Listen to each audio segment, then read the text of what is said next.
orientación educativa, que estará a cargo del maestro Jorge Rafael Martínez Peniche, para decir su nombre completo. Y yo podría decir muchas cosas del maestro Jorge Martínez Peniche. Si hablamos de su currículum, bueno, es impresionante y se nos va el tiempo, así que esa no es opción. Pero quiero decir dos cosas. La primera, que tengo el gusto de conocerlo desde hace muchos años. Quiero decirles a todos y a todas que tienen a ustedes a verdaderamente uno de los dos precursores, no sé quién fue primero, si Alejandro Pisanti o tú, los dos, Jorge, quienes iniciaron la educación a distancia en la UNAM. Hace muchos años con un programa pequeñito que era el PUEL, ¿verdad, Jorge? Programa Universidad en Línea. Llamaba EDUNAM, En Educación a UNAM. Distancia UNAM. UNAM. Y Entonces, yo esa fui fue... el primer director de Educación a Distancia ahí. Bueno. Fíjense nada Pero más. el que inició todo fue Alejandro Pisanti, precisamente. Bueno, finalmente por ahí como en mancuerna. Así que verdaderamente tenemos el gusto de contar con alguien que desde hace mucho tiempo tuvo la visión para ver lo que sería la educación a distancia. Lo segundo, además de haber trabajado juntos en el posgrado de química que él coordina en una maestría en alta dirección, somos amigos. Y Jorge, sí tengo que hacer público esto y agradecerte que siempre tengo la posibilidad de platicar contigo cuando lo he necesitado, de todos los temas, jóvenes. ¿Quieren hablar de rock? Pueden hablar con Jorge Martínez Peniche. ¿Quieren hablar de libros fantásticos y raros? Pueden hablar con Jorge Martínez Peniche. ¿Quieren hablar de educación a distancia, de ciencias químicas? Con Jorge Martínez. Así que me da muchísimo gusto, Jorge, eres bienvenidísimo aquí a la recién Escuela Nacional de Ciencias de la Tierra. Y pues, sin más, te dejo la palabra. Muy contenta, contentos de que estés con nosotros. Gracias, Monse, me pones la vara muy alta.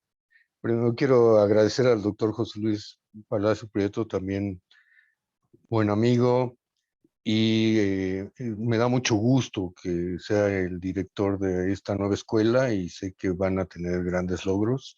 Él también es un científico muy ilustre de nuestra universidad. Péguensele a él, aprendan mucho. Y bueno, me pusieron la vara muy alta, entonces voy a tratar de que lo que platiquemos pues sea interesante, ¿no? Y si me permiten, voy a compartir mi pantalla en una pequeña presentación. La idea es que yo diga dos cosas muy rápidas y que platiquemos, ¿no? Y veamos qué podemos sacar de esto. El tema, como me lo puso Montserrat, es las ciencias químicas y la Tierra. Y entonces, pues voy a hablar marginalmente de las ciencias químicas y la Tierra, si ustedes me lo permiten. Entonces, yo soy Jorge Martínez Peniche, ese es mi correo, estaré atento a cualquier comunicación que quieran tener conmigo, con mucho gusto. Y entonces, empezamos, ¿qué es la química? Pues la química es la ciencia de la materia, la energía y el cambio. Y es una ciencia eminentemente práctica que tiene enorme influencia en todos los aspectos de nuestra vida. Como decían en el Año Internacional de la Química en 2011, la química está en todas partes, pero también la química es una ciencia central. El conocimiento de la química ha sido trascendental para la humanidad y prácticamente no existe ninguna actividad humana en la cual no esté involucrado algún concepto relacionado con la química. ¿Cuáles son las ciencias químicas? Porque aquí Montserrat me puso las ciencias químicas y la Tierra. Bueno, son muchas, pero las principales son la química inorgánica, la química orgánica, la química analítica, la fisicoquímica, la bioquímica, la química de materiales y otras. Pero una cosa que yo quisiera que reflexionáramos es que gracias a la química, en la actualidad, gracias a la química comemos, gracias a la química nos vestimos, gracias a la química tenemos casas, gracias a la química nos transportamos, gracias a la química tenemos salud, gracias a la química ha aumentado la esperanza de vida. Cuando yo entré a la universidad en 1970, sí, ya estoy ruquísimo, la esperanza de vida era de 61 años. Yo ya me hubiera muerto, ¿no? En cambio, ahora la esperanza de vida en México es de 75 años, un aumento de casi 24 años en 50 años. O sea que la esperanza de vida en México aumenta un año cada 2 años. Fíjense. Y mucho de esto se lo debemos a la química. Pero además, gracias a la química, tenemos muchos cachivaches, ¿no? Los teléfonos celulares, las computadoras portátiles, las televisiones inteligentes, las tabletas, los autos, unas camionetotas, y todos estos cachivaches o gadgets, como quieran llamarle, los usamos intensivamente. Y nadie de nosotros quiere perderse de esa fiesta.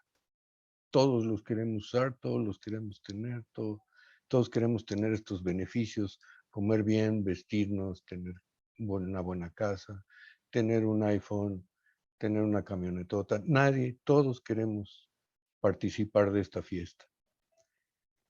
Y la Tierra, ¿no? Ciencias químicas y la Tierra, bueno, pues tenemos que hacer conciencia acerca de la Tierra, de que la Tierra primero es nuestra casa. Segundo, explotamos sus recursos. Pero tercero, y bien importante, y no siempre hacemos conciencia de eso, es que es finita. Y toda nuestra interacción humano-tierra se da a través de procesos físico-químicos. Ahí es donde entra la importancia de la química. Pero la Tierra entonces es un mundo finito. Y es una obviedad, ¿verdad? Pero no es tan obvia para todos. Es un mundo con límites y no puede crecer indefinidamente. Y nuestro orden social ha sido moldeado bajo la suposición de que se puede creer infinitamente. Me explico. Todo político que quiere que lo elijas, sea de izquierda, de derecha, comunista, capitalista, todo, habla de crecimiento. Y si no, no votan por él, ¿no? Entonces, vamos a crecer al tanto por ciento y todos van a tener y a todos les vamos a dar y todo. Y entonces, todo mundo promete un crecimiento infinito. Pues sí, pero nuestro mundo es finito. Miren una anécdota que pasó después de la tormenta Sandy. Ustedes estaban muy pequeños, no se acordarán, pero azotó el Caribe y Nueva York y entonces se fue la luz y entonces algunos locales donde había luz se prestaron para que la gente cargara sus gadgets, estos de los que estamos hablando, sus celulares y sus tablets y demás. Y a mí en ese momento la imagen me pareció chusca y dije, bueno, qué chistoso, pero pronto se va a restablecer la energía eléctrica en Nueva York y vamos a volver a la normalidad, una normalidad a la que estamos muy acostumbrados. En ese momento no pensé en los grandes rascacielos de la ciudad de Nueva York y que en ese momento no tendrían elevadores y que iba a ser muy difícil el acceso a los pisos superiores, no sé, más allá del 10º o de cuál piso, o que mucha gente se habrá quedado atorada en los elevadores y demás. Pero pensé, vamos a volver a la normalidad, ¿o no? Pero, ¿qué pasaría si las condiciones fueran tales que ya no se pudiera volver a la normalidad? ¿Mm? Bueno, no hay nada más caro que lo que no se puede tener. Imagínense que no pudiéramos volver a la normalidad. No habría nada más caro que eso. ¿Mm? Y ahora, en la actualidad, la humanidad está metida en un lío. Y está metida en un lío, paradójicamente, a consecuencia de su éxito biológico. Es la especie tal vez más exitosa biológicamente sobre el planeta o una de las más exitosas. Y una medida muy obvia de su éxito biológico es el número de miembros de la especie. Ahora superamos los 7.730 millones de humanos, somos 7.730 megahumanos, ¿no? Nunca hemos sido tantos. Nunca hemos vivido tanto en la esperanza de vida y nunca nuestra capacidad de vida y de consumo ha sido tan alta con todos estos gadgets.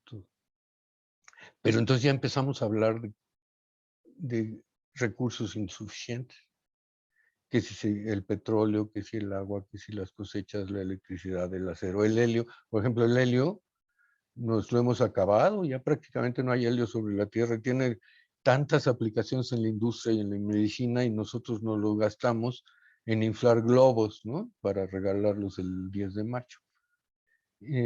Entonces, hay muchos temas que amenazan nuestra forma de vida actualmente. Por ejemplo, la sobrepoblación, el agotamiento de los combustibles fósiles, la escasez de agua dulce, la reducción de la superficie cultivable, porque el suelo es un recurso no renovable, ¿no? Los cambios en el medio ambiente, el cambio climático, el calentamiento global, la especie en extinción, las especies invasivas, las desigualdades económicas y muchos más. Pero yo solo hablaré de dos para que podamos conversar sobre algo y no les quite mucho tiempo, ¿no? La sobrepoblación y el agotamiento de los combustibles fósiles. Empecemos por la sobrepoblación. Fíjense. En 2000, Paul Crutzen, Premio Nobel de Química, un holandés, propuso que hay una nueva era geológica que es el Antropoceno. Y esa era geológica a la que le da el inicio en 1964, ahorita vamos a ver por qué, lo que está haciendo es reflejar el impacto del hombre sobre la Tierra. Ustedes saben mucho mejor que yo que las épocas geológicas se determinan por las modificaciones permanentes en el estado del planeta, ¿no? Y bueno, todo lo que ustedes saben de geología y geofísica que yo no sé. Pero Crutzen dice que el hombre ha impactado la Tierra de manera similar a las modificaciones permanentes que han ocurrido en otras épocas geológicas. Y marca el año 1964 porque fue el pico en la concentración de carbono 14 en la atmósfera producido por la detonación de bombas nucleares. Bueno, no en la atmósfera, en la corteza terrestre realmente. Pero el antropoceno ha producido un cambio que puede ser permanente, que es el cambio climático. Al quemar combustibles fósiles hemos provocado un incremento en la temperatura global del planeta. Y se ha demostrado la correlación. Si revisamos la historia de la humanidad, hubo poquita gente durante mucho tiempo, durante casi todo el tiempo, y un aumento gigantesco de la población en los últimos 200 años.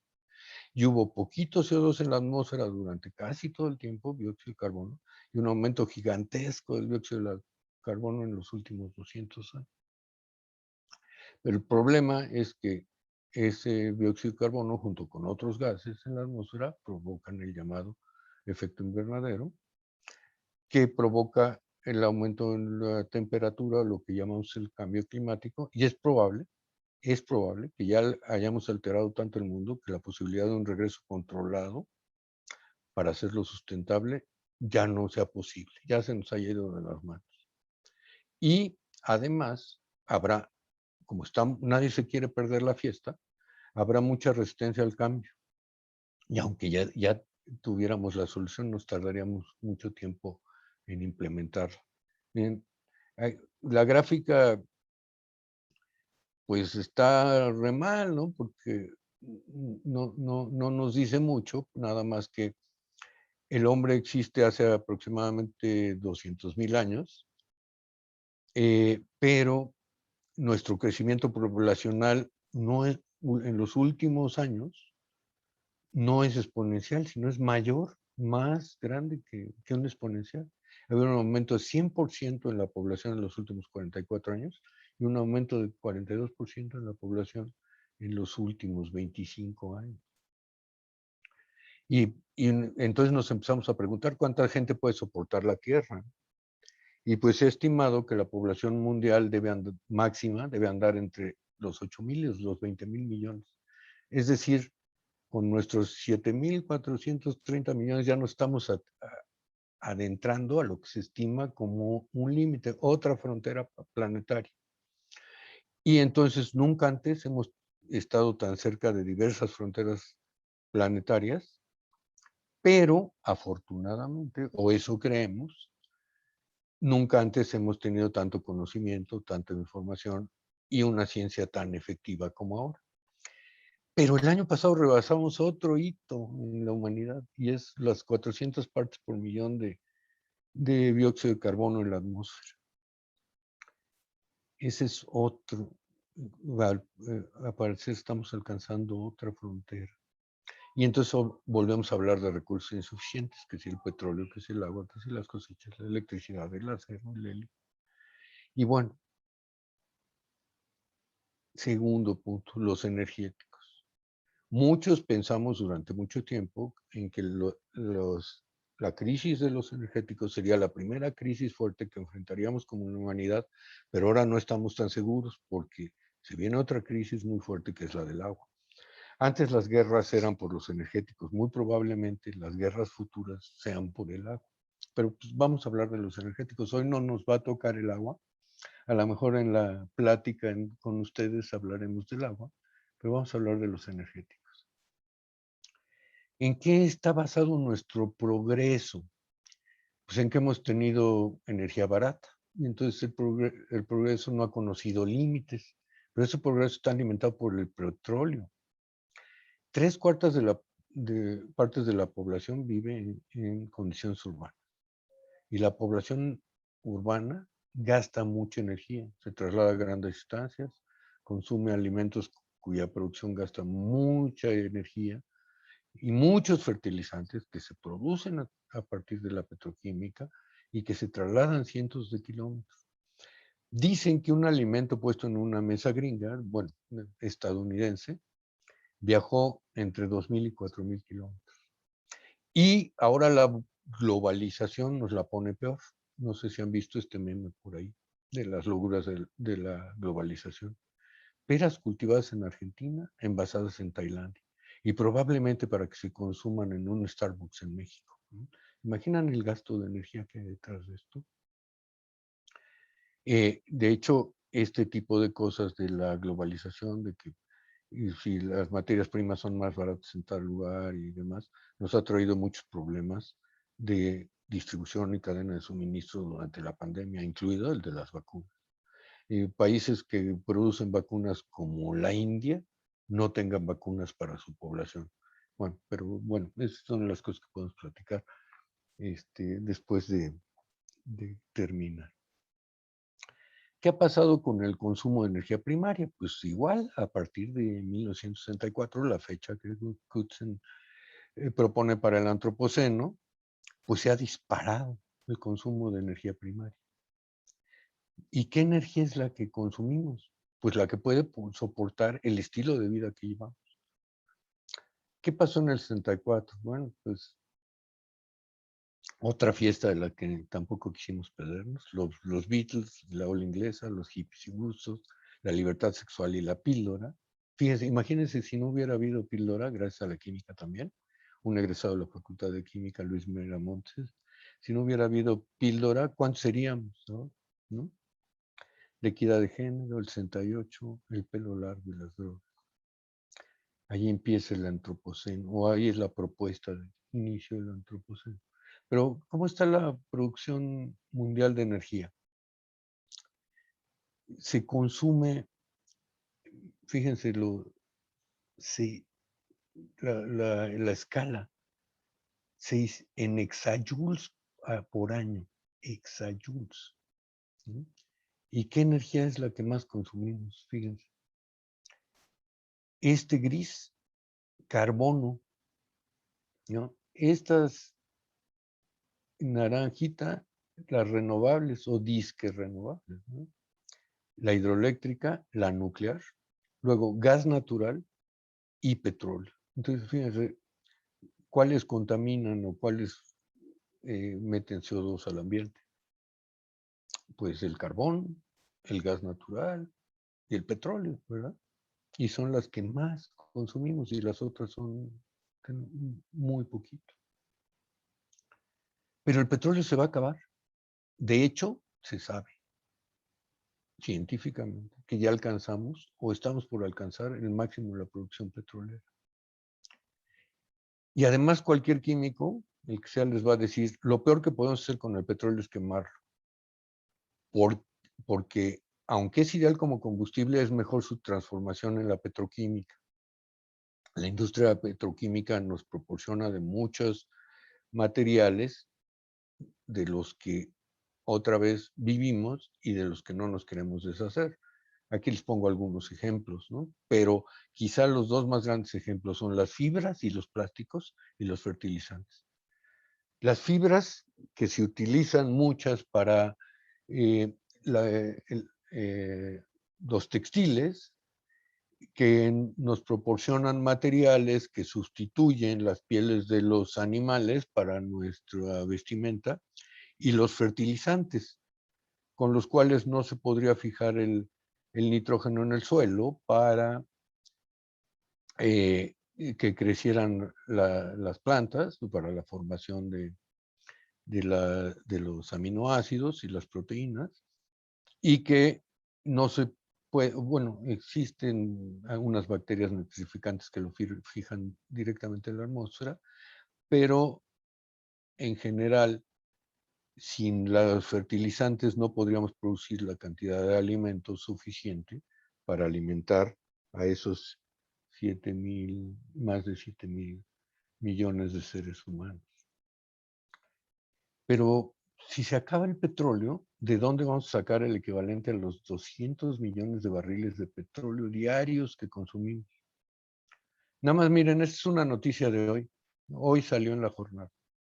Compras de pánico. La escasez de gasolina en todo el sur de Estados Unidos está alcanzando el norte hacia Nueva York, mientras los automovilistas, etcétera, etcétera. Los precios están disparando, ¿no? O sea, seguimos viviendo del petróleo y la cosa es de dónde, cómo lo vamos a sustituir. Porque el quemar petróleo es tonto, porque lo podemos usar para tener petroquímicos, pero además contamina. Bueno, ¿cuáles serían las fuentes alternativas de energía? Por muchas razones solo vale la pena considerar la hidráulica, la eólica y la solar y la nuclear. Pero ninguna de las tres primeras puede producir las cantidades de energía cercanas al consumo actual. La única que puede hacerlo es la nuclear. Pero hay mucho miedo en la humanidad a la energía nuclear por razones infundadas. Pero si queremos seguir manteniendo nuestro nivel de consumo de energía, solo la nuclear lo puede sostener. Y entonces lo que puede pasar es una modificación radical en la opinión pública respecto a la energía nuclear. ¿Cuándo? Cuando se acaben los combustibles sólidos. De hecho, Alemania hizo una moratoria sobre la energía nuclear, no dejar de consumirla, pero ya no construir plantas nucleares. ¿Y qué pasa? Que ahora es el principal consumidor de carbón en el mundo y le compra energía eléctrica a Francia, producida en Francia ¿cómo? Con energía nuclear. A esos absurdos llegamos. Bueno, pero ¿por qué? ¿Por qué solo la nuclear? Por los usos que le damos a la energía, por la cantidad de energía que consumimos, por la densidad de energía, por la relación energía-potencia y por la relación entre la energía obtenida y la energía invertida. ¿Qué usos nosotros le damos a la energía? Pues tenemos nuestros coches de 300 caballos de fuerza, ¿verdad? O transportamos mercancías por todo el mundo en unos barcos que consumen cantidades ingentes de combustible, ¿verdad? O viajamos en avión, o nos transportamos 50 kilómetros de ida y 50 de regreso para ir a trabajar. ¿Y qué pasa? Que no toda la energía proporciona la densidad para, para tener la potencia, ¿no? Por ejemplo, no se puede mover locomotoras con celdas solares, o no se pueden mover esos grandes barcos que tienen que traen toda la mercancía de China, ¿no? Que consumimos en México, con energía eólica. Se podían mover las carabelas de Colón, ¿no? Pero estos grandes buques pues, no se pueden mover con velas. Entonces, los usos que les damos a la energía hacen imposible que las llamadas energías limpias o energías renovables nos permitan sustituir la energía tal y como la consumimos. Y de hecho, no hay energías limpias. En realidad la cosa es que no hay energías limpias. Existen energías de riesgo controlado o de bajo impacto para la naturaleza, pero todas contaminan y todas impactan los ecosistemas.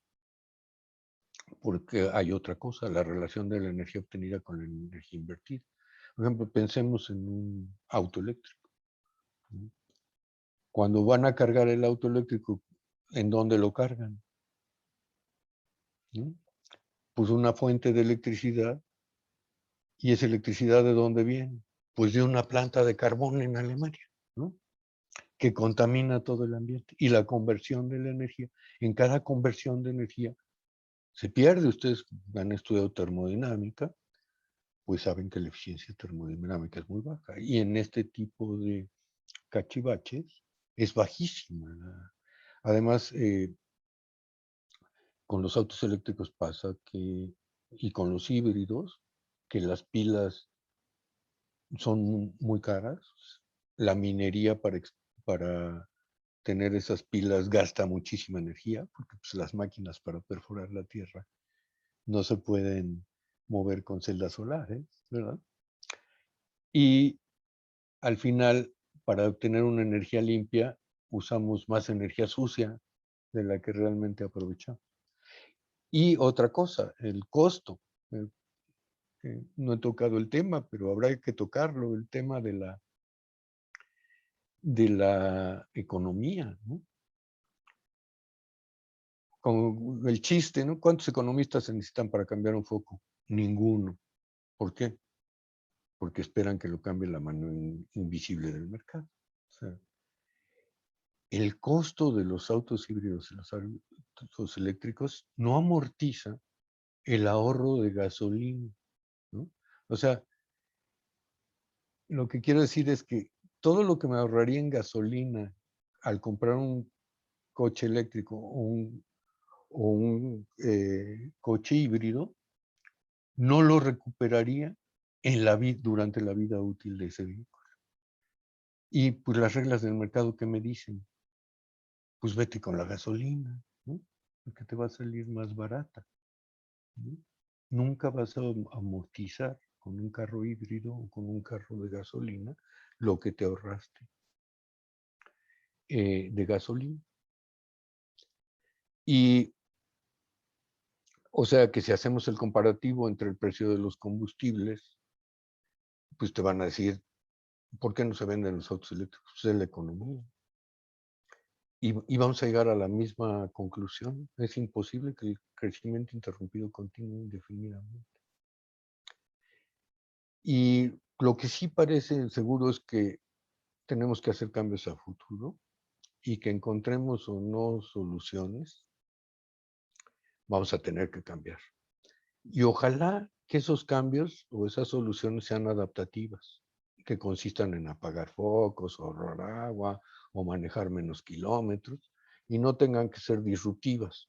Por ejemplo, no bañarse todos los días o no tener las luz las 24 horas los 7 días de la semana o no poder tener un coche o no viajar o no tener un iPhone. Y por supuesto habrá quienes se adapten mejor, por ejemplo, en el campo, porque habrá gente que sabrá cómo sobrevivir sin motores o sin tener agua corriente o sin supermercados o sin electricidad. Pero para otros o para nosotros, ¿no? La clase media que va a la UNAM, la adaptación no va a ser para nada fácil, ¿no? Esa manera de conclusión, y ojalá nos equivoquemos, pero una de las cosas que nos ha sucedido como humanidad es que somos incapaces de pensar en el futuro lejano. Somos muy inmediatistas. La otra cosa es que en un entorno finito no se puede crecer indefinidamente. Pero nuestro planeta es tan grande que no nos damos cuenta, nosotros somos muy pequeños, no nos damos cuenta cuando nos estamos acercando a los límites. No son claros esos límites planetarios para todos nosotros. Y todo apunta a que durante este siglo vamos a tener que reducir el crecimiento de nuestras actividades. ¿Pero cómo? Ojalá me equivoque, pero el trauma puede ocurrir en varios niveles, ¿no? Puede ser apocalíptico, ¿no? A la desaparición de la especie humana, ¿no?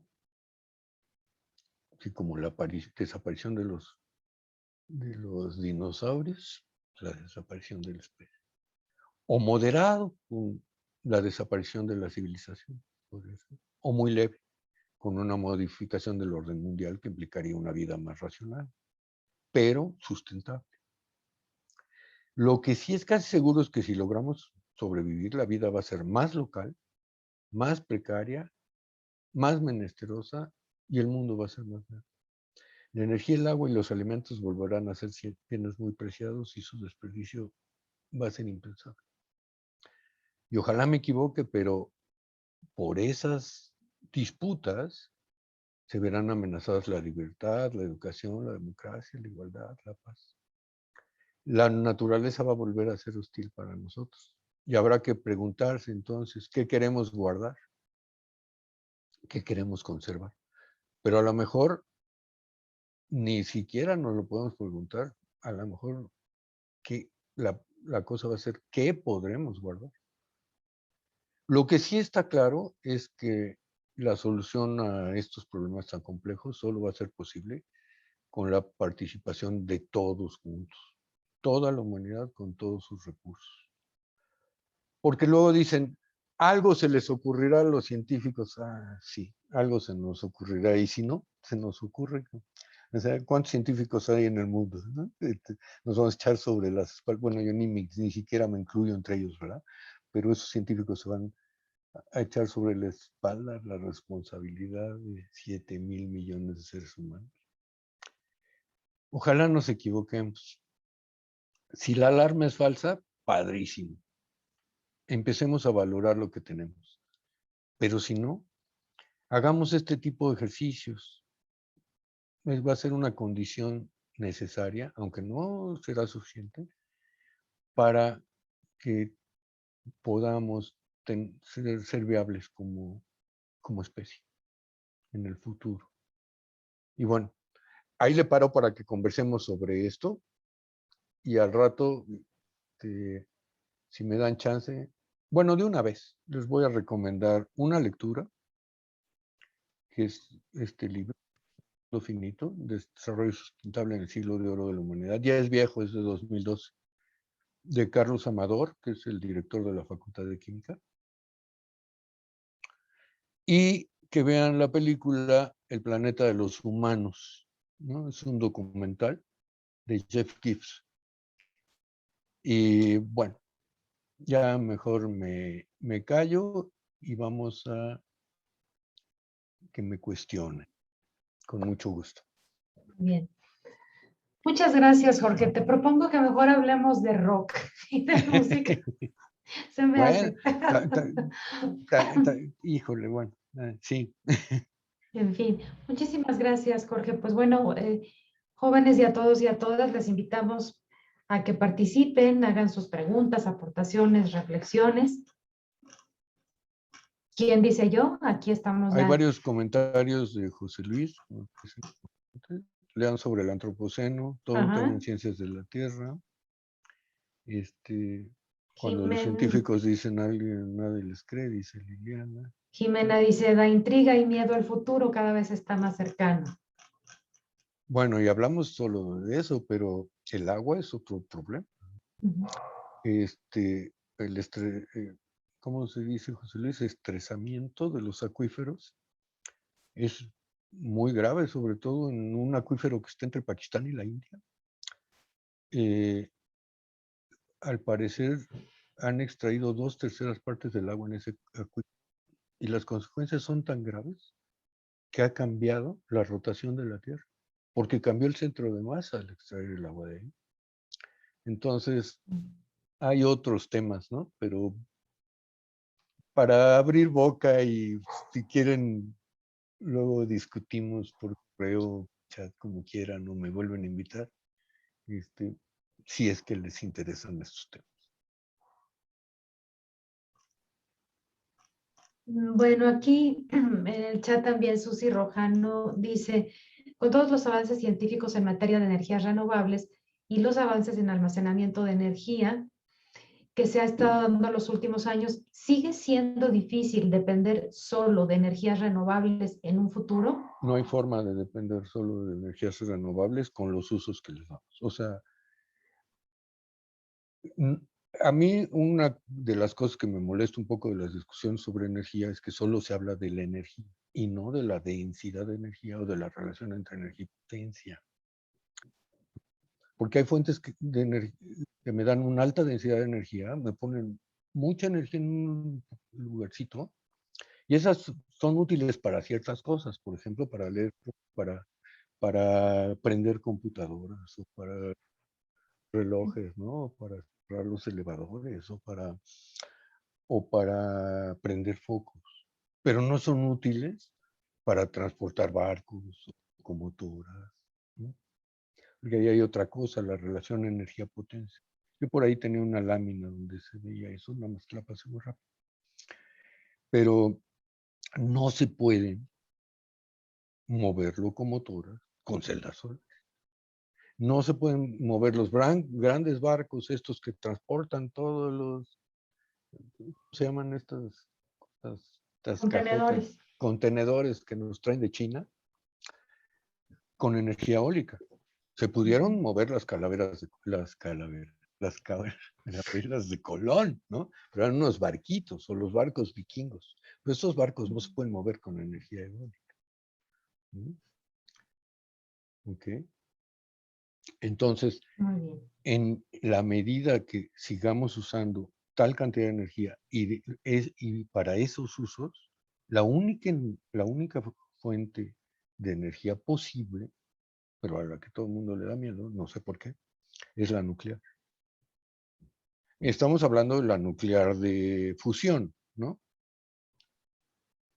Si en el futuro logramos dominar la fisión o, bueno, será otro asunto, pero por lo pronto, las energías tal y como las conocemos, pues la única que nos podría permitir seguir dando este uso y este nivel de consumo sería la nuclear. Muchas gracias, Jorge. ¿Alguien más quiere hacer algún comentario o pregunta, jóvenes? Sí, a mí me gustaría hacer una pregunta. Adelante, Andrea, Eh, te escuchamos. sí, se han realizado como distintos tratados entre países como para intentar mitigar o reducir sus emisiones de dióxido de carbono. En este caso, sí se ha visto como alguna consecuencia positiva con esos tratados o realmente, porque sabemos que todo este tipo de cosas son como que muy de cuestiones políticas, más que realmente como que ser que busquen un beneficio. Para empezar es cómo se mide. O sea, sí, por ejemplo, el caso de Alemania que mencionaba hace rato, ¿no? Según ellos han bajado sus emisiones de carbono, pero son los principales consumidores de carbón. ¿Y de dónde obtienen la energía eléctrica para sus usos? De estas energías renovables, ¿no? Se la compran en Francia. ¿Y cómo la produce Francia? En plantas nucleares. O sea, la respuesta es rápida. Hay mucha grilla atrás de eso, ¿no? Es como las empresas que dicen que son verdes, ¿no? O sea, Coca-Cola le pone tapas verdes a las botellas y ya Y es dice una que es, empresa verde. sí, ya es una empresa socialmente responsable, ¿no? Pues no, ¿no? Y no solo hablemos de eso, por ejemplo, la ropa, ¿no? Esto el fast fashion, ¿no? Sí. Zara, que la ropa ahora te dura 5 puestas en vez de 50, ¿no? Y todo eso, todo ese desperdicio a dónde va, ¿no? Antes nosotros, bueno, me acuerdo, mis padres, mis abuelos, compraban los muebles para que les duraran toda la vida, 50 años, ¿no? Y eran muebles, ok, de madera, si quieres, hasta de caoba, algo, ¿no? Pues te duraban toda la vida. Ahora compramos los muebles para que nos duren Ya me hartó, lo voy a cambiar, ¿no? Pero son muebles de materiales que usan más madera que la madera fina, ¿no? Ujú. Duran muy poco y pues es la sociedad de consumo, ¿no? Y a las empresas pues les conviene, ¿no? Pero a nosotros como personas o como una humanidad nos conviene.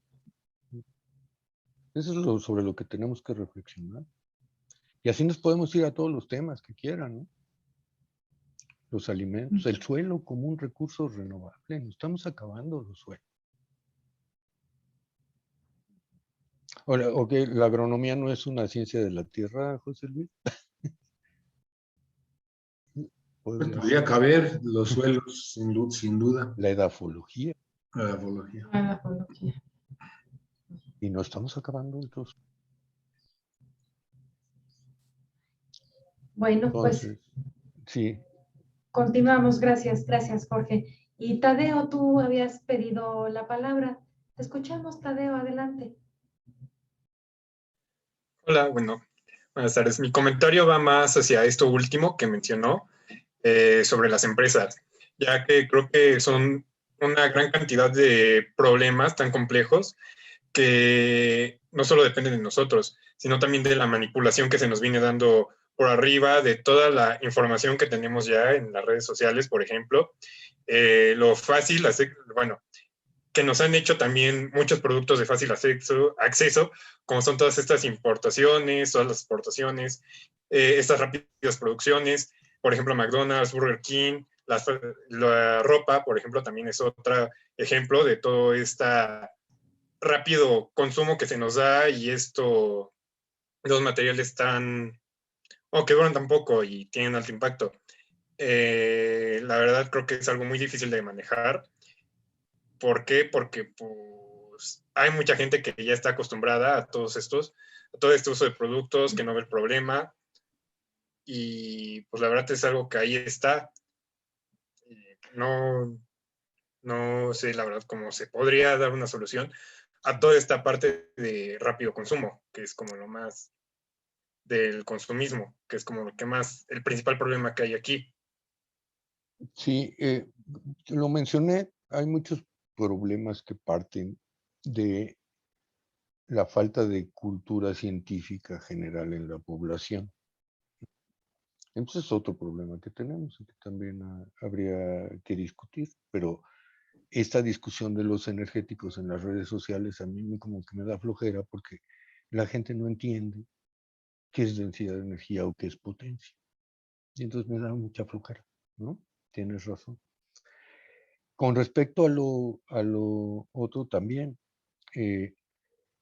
nosotros se supone que somos la clase ilustrada del país y que este lavado de cerebro no debería caer en nosotros porque podemos razonar por fuera de eso, ¿no?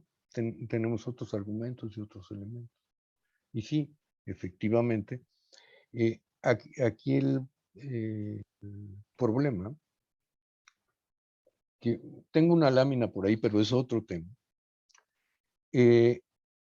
Los grandes consumos de energía, casi el 50% del consumo de energía lo hace el 1% de la población. Perdón, el 10% de la población. Entonces, la pregunta sería, al final, ¿quién debe pagar por esto? Toda la población, o sea, nos repartimos toda la carga, aunque nosotros no hayamos sido invitados a la fiesta, ¿no? Aunque nosotros no estemos consumiendo eso.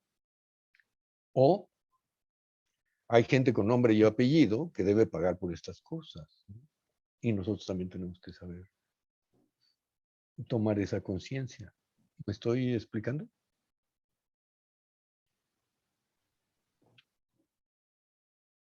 ¿Sí, Tadeo? Porque sí, lo de siempre, ¿no? Sí, que se apliquen las reglas, pero en los bueyes de mi compadre, no, espérate.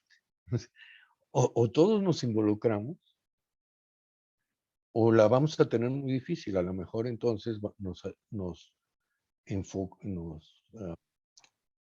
dirigimos hacia un final catastrófico, ¿no? Y no a un a una búsqueda razonable de regresar a ciertos equilibrios. Y con la idea de que a lo mejor hay ciertos equilibrios a los que ya no vamos a poder regresar, ¿no? Muchas Y gracias. Perdón, Jorge, perdón. sí, Ibas a decir algo más. no, y que aquí es importantísima la participación de todos ustedes desde todas las áreas de ciencias de la Tierra, ¿eh? Y de geografía aplicada, ¿no? Geografía económica, geografía física, recursos naturales. Sí, perdón, Monse. No, Jorge, a ti. Tenemos algunos comentarios en el chat también. Liliana Arciniaga dice, los materiales como baterías en los autos eléctricos y en general, lo que hoy nos dicen que es biosustentable, son más para evitar la contaminación, pero nadie toma en cuenta el gasto de energía como mayor fuente contaminante. Nunca me había puesto a pensar desde ese punto, desde ese el punto de vista energético. Muchas gracias por tu comentario.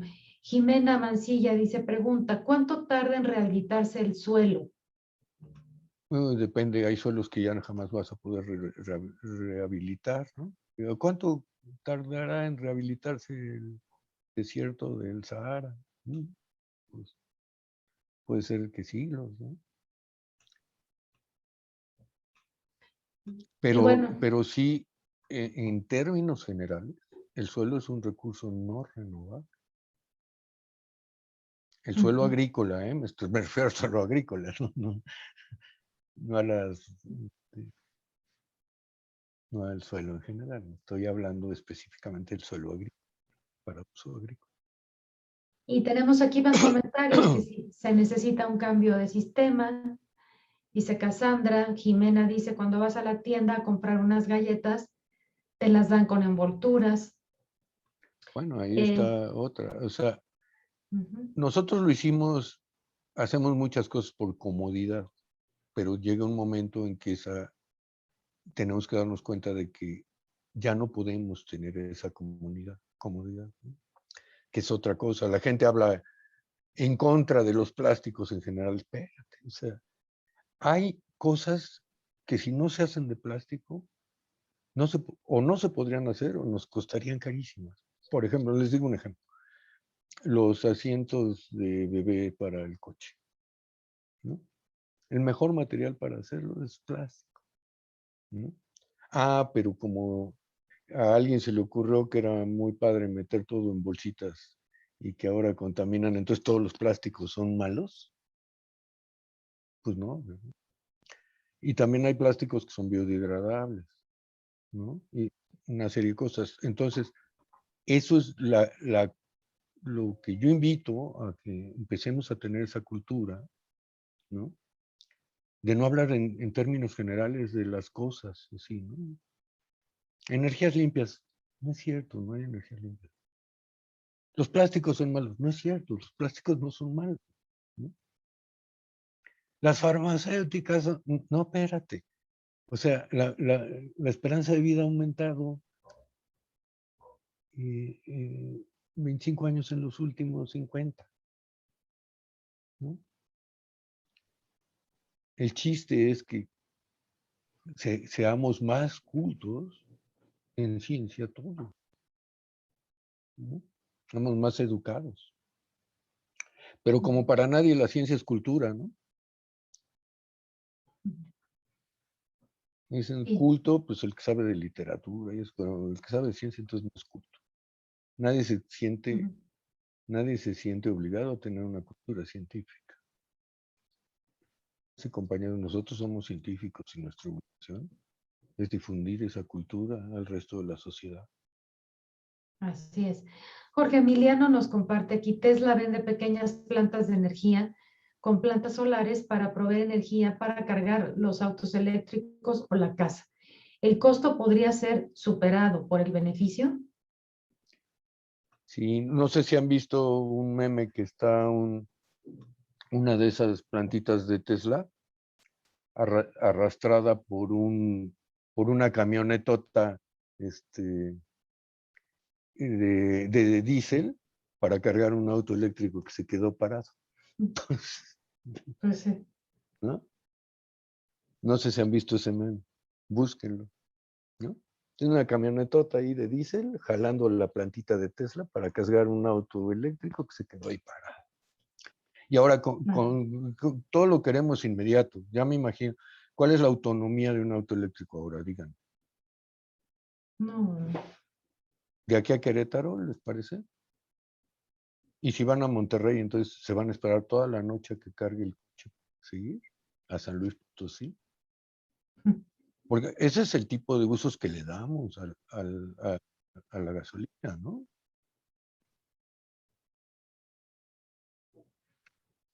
Así es, Susi Rojano dice exacto, y también todos los elementos de medicina que usan plásticos no se podrían hacer de otro material. El plástico no es el problema, pienso que más bien el uso inútil que le damos en ciertas ocasiones y eso es lo que debemos evitar. Y hay un componente económico siempre detrás de eso, ¿no? Sí. Jimena nos comparte, y es que en una ocasión vi que para hacer una ruta del Metrobús decía que fueron plantadas ciertas cantidades de árboles, pero los árboles que ya estaban ahí, que tardaron cientos de años en crecer. Sí, bueno, ahora vamos a viajar menos, ¿no? Por lo que estamos viendo, ¿no? Pero les llamaría la atención la cantidad de árboles que hay en la Ciudad de México. Es impresionante. Y eso fue una política, ¿no? Yo me acuerdo cuando yo era más o menos joven, que hubo una política de plantar árboles en las casas, ¿no? Y ahora, comparados con otras ciudades del mundo, pregúntele a José Luis, que sí conoce mucho. En México, en cada esquina hay un árbol. En la esquina que se para, ven árboles, ¿no? Y eso no pasa en todo el mundo, ¿no? También son políticas, que sí hay cierta responsabilidad, no solo de las empresas, también hay cierta responsabilidad del gobierno, de los gobiernos, ¿no? Pero si no le entramos todos y si no empezamos a discutir estas cosas, pues como dice Carlos en su libro, ¿no? Va a cargar el payaso. Pues sí.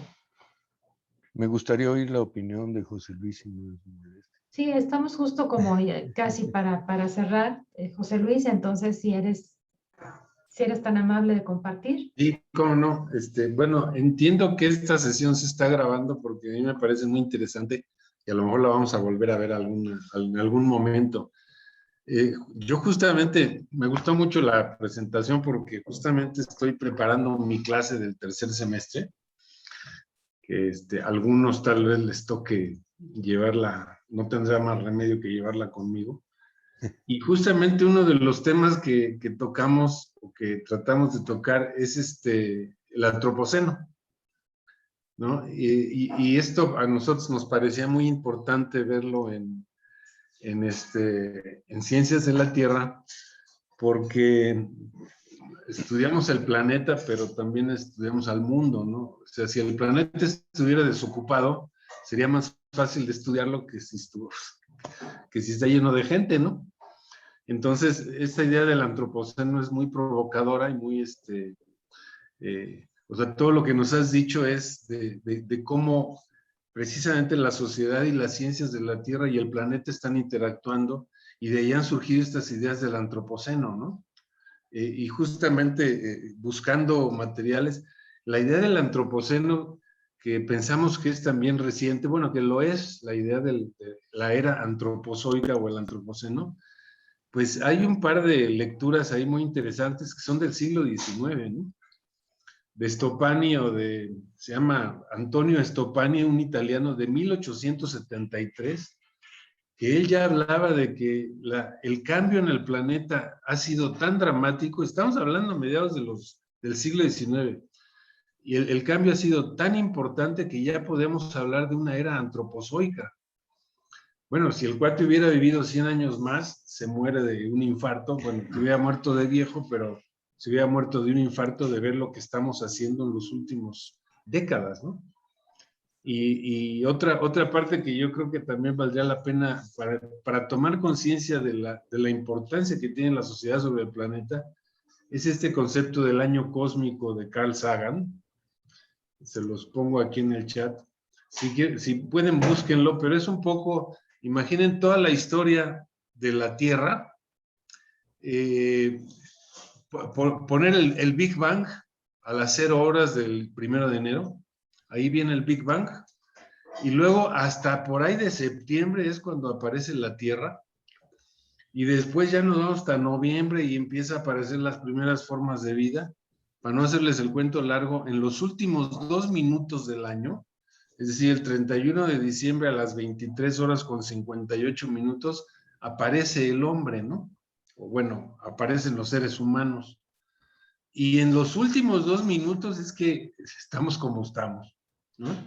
Y eso yo creo que es crear una conciencia de cómo hemos convivido de una manera equivocada con el planeta, ¿no? Por muchas razones.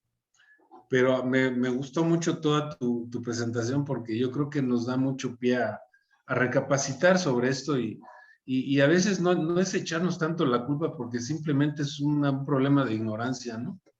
Que no sabemos bien a bien por qué hacemos las cosas. A veces echarnos un taco de filete de res, ya estamos contribuyendo a una emisión de metano a la atmósfera, ¿no? Pero esas cosas que no sabemos, yo pienso que lo importante es saberlas y tomar las medidas. Vaya, no es que uno pueda o vaya a cambiar radicalmente su forma de vivir, pero sin lugar a dudas sí contribuye a crear una conciencia en el ser humano, ¿no? Que es absolutamente indispensable. Y yo creo que los chavos de ahora sí tienen también cosas que antes teníamos y ahora no tienen, de ambiciones de tener. Yo recuerdo tener un coche para entrar a la universidad, un bochito, lo que fuera, ¿no? Era bueno, era un must, ¿no? Era algo que teníamos que tener. Ahora ya no. Y ahora usamos menos el coche, usamos bicicletas, pero todo yo creo que va encaminado a un aprendizaje, ¿no? De darnos cuenta, de ser conscientes de los cambios que hemos implicado en el planeta. Pero bueno. Pero muchas gracias, Jorge, de verdad, a mí sí me gustó mucho. Y la plática, como está estructurada, me parece que da muy bien como para discutir en clase más sabroso, ¿no? Más tranquilitos e ir analizando ejemplos, tipos de cambios, de cómo por ignorancia hemos hecho tantas cosas que hemos hecho tanto daño, ¿no? Y que a lo mejor podremos corregir o a lo mejor no. Ahora lo del aguacate, ¿no? Que el consumo de aguacate a escala mundial ha provocado que se quemen los bosques en Michoacán para plantar aguacate. Pues sí, son monocultivos ya, ¿no? Más vulnerables a las enfermedades, baja la biodiversidad, en fin. Solo una cosita del suelo que comentaban, de cuánto tardaría en regenerarse un suelo, para que se den una idea, si hay un cálculo de si tiene una roca y espera que se descomponga la roca, en 100 años tendríamos 1 centímetro de suelo. Por supuesto, esto es muy variable, ¿no? Pero, o sea, lo que decía Jorge, el suelo es un recurso no renovable, ¿no? No renovable en el sentido humano, ¿no? No vamos a esperar 800 años a tener 8 centímetros de suelo, ¿no? Cosas de este estilo. No, muy interesante, Jorge, de verdad. Pues les agradezco muchísimo la invitación y estoy a sus órdenes para cuando gusten. Y Muchas pues gracias. allá, cuando regresemos a CEU, pues vamos a ser vecinos, ¿no? Yo estoy en el edificio Mario Molina. Ah, Claro, pues sí. claro. Ahí estás vigilando la obra entonces, ¿no? Exactamente. Perfecto. Sí, es cierto, claro, ahí desde el Mario Molina. Sí, Jorge. Pues muchísimas gracias, Jorge. Mil gracias. Y aquí Gracias, es tu casa, la Escuela Nacional de Ciencias de la Tierra. Muchas gracias. Muchas gracias, José Luis, por haber estado una vez más con nosotros. Gracias, Mariana, por el apoyo y muchísimas gracias. Monse, a ¿podría todos decir otra ustedes. cosita muy breve? Sí, adelante. Ya bueno, una de las grandes cosas de esta sesión, además de escuchar a Jorge, es volver a verte, Monse, aquí activa, otra vez con nosotros. De verdad que es un enorme gusto.